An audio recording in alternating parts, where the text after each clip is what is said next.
All right, we are here for the Cold Weather Bats game of the week, and we are joined by one of the most respected coaches in the state, Hudsonville's Dave Van Noord. The Eagles are coming off of a 32-win season and bring back a deep, experienced group that's looking to make another strong push this spring. Today, they've got a big doubleheader on deck against Jenison, a team they very well could see again come district time. Coach, appreciate you taking a few minutes. Let's talk some Hudsonville baseball.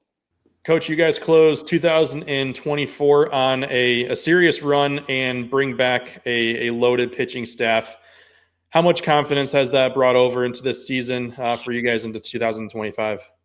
Well, our top three senior pitchers are especially experienced and talented, and they worked really hard since our high school season ended. So they pitched, of course, on good summer teams, and then the training and all that from their side of it was outstanding. So Jackson Hammersmith, Carson Merritt, and Braden Muir are our top three. So, for instance, we just played a series with Grand Haven in our conference, and they didn't give up a run in the 3 games. So, and I think the first series with West Ottawa in the OK Red, I think we only gave up 3 runs in 3 games. So those guys are the backbone of our team, and it's not by accident. They got ready for the season, and they're hungry. So it's great to have those 3 guys.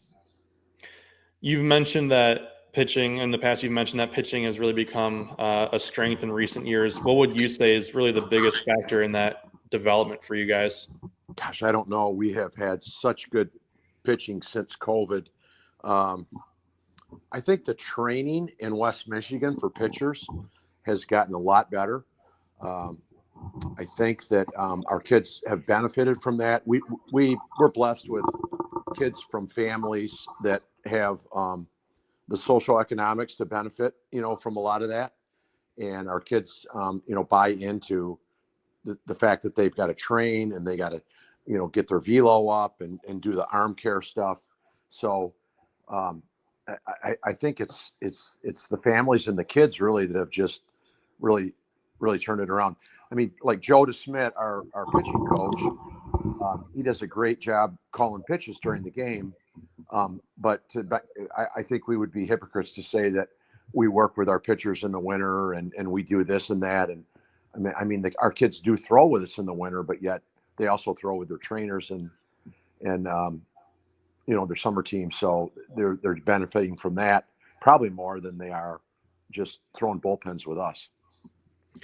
On the flip side, offensively, you've got some experienced bats returning as well. What kind of identity have you been hoping to build and install at the plate for this season?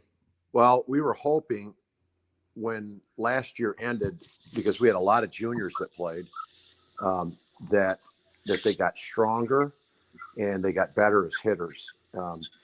And we feel like at this point, with the start of our season and a week in Florida, hitting off of our pitchers, right? I mean, so we've got a pretty deep pitching staff, and we play 5 inter-squad games, and our hitters look pretty good against our pitchers. So that was a good sign. And we feel like we're more offensive this year than we were. We went through a stretch last year where we didn't score a run for like 20 innings, and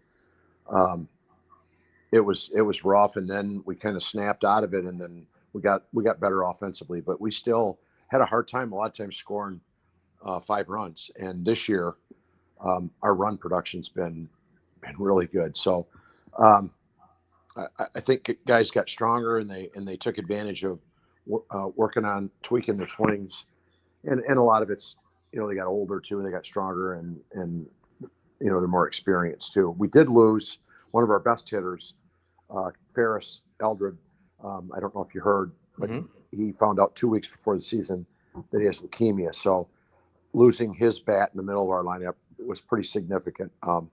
So that side of it, we've been fortunate enough to have some guys come through and kind of help out and replace some of his numbers, but we still miss him big time.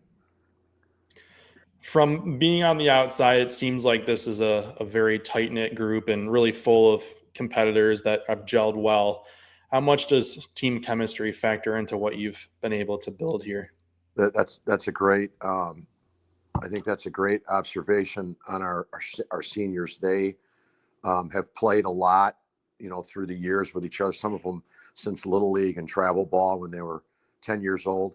So there's that tight knit side. Because this class has been so competitive in other sports.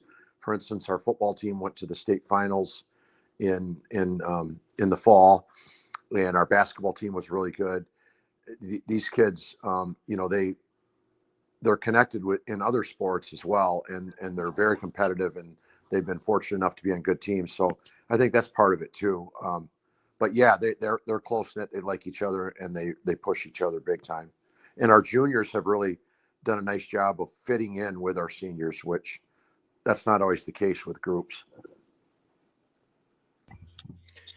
Looking at the doubleheader that you guys have for today and possibly against Jenison later in districts, how do you approach games like these where both can have immediate as well as playoff level implications?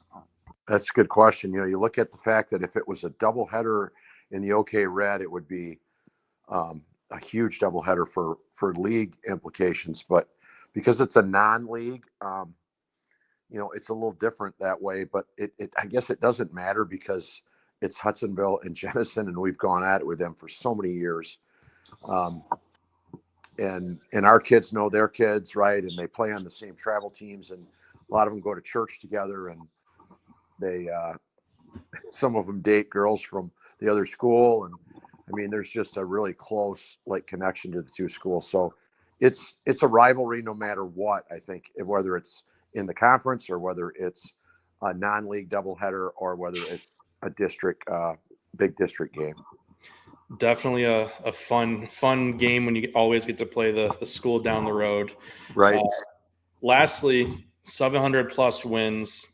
Really, what still drives you as a coach to keep showing up and coaching at this extremely high level every single spring?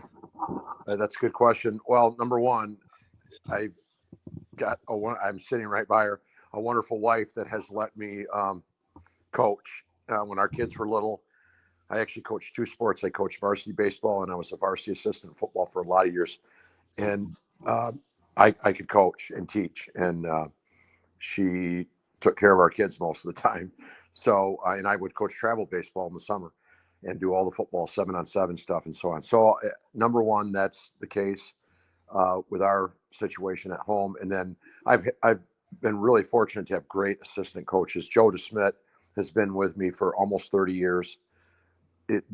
Our program wouldn't have become where we're at without Joe's influence. I have my son now, Zach Van Noord. He's our JV coach. He played in our system, and he coaches just like we play and coach. And now we've got some younger guys that are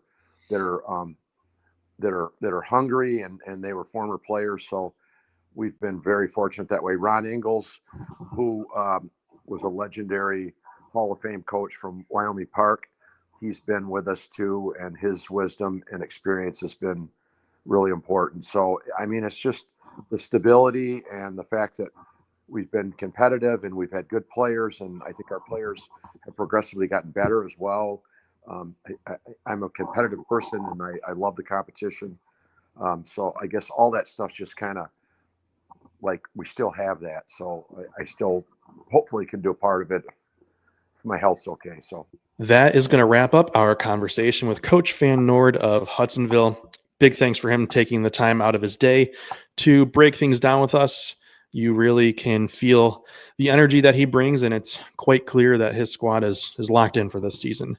We are quite excited to see how this doubleheader is going to shake out with two top 10 teams going head-to-head in this doubleheader. Was really shaping up to be a can't-miss matchup over on the west side of the state. Be sure to stick with us on all of our social medias and YouTube for full coverage of this leading up to first pitch and after the game ends.